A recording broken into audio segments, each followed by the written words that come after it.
Y aquí podemos observar el desarrollo del jocote de Marañón, la flor que posteriormente se convierte en semilla y fruto. Comienza su desarrollo. Aquí podemos ver ya la fruta desarrollada. Es un fresco, se puede hacer un fresco súper sabroso. Y aquí estamos cortando con el posh, que se le llama. Estos que están aquí están algo pequeños.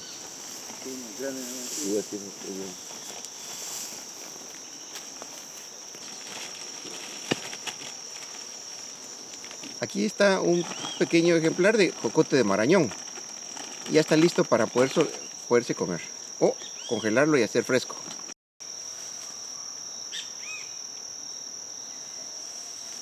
Podemos ver un ejemplar ya listo para corte de Marañón. Y hay uno que está en crecimiento también. Asimismo, el desarrollo de la pequeña flor. Así asado los Yo creo que la hacen horneada, fíjate.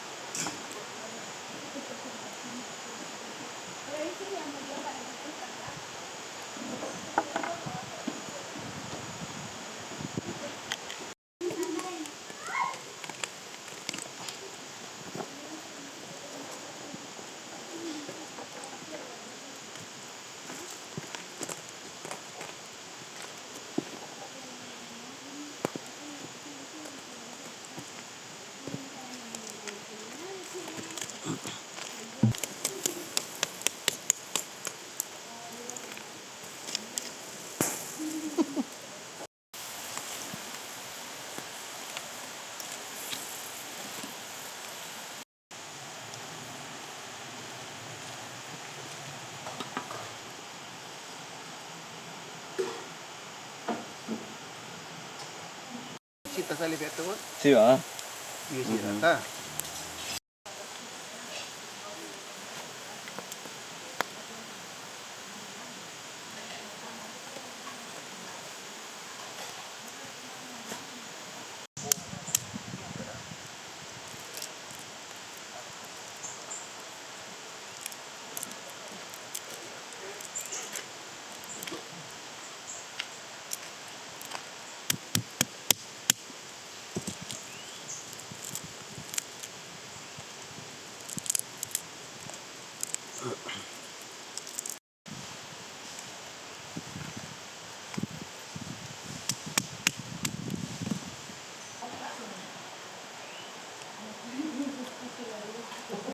Si la mueves para allá, para allá va con sol, lo mismo.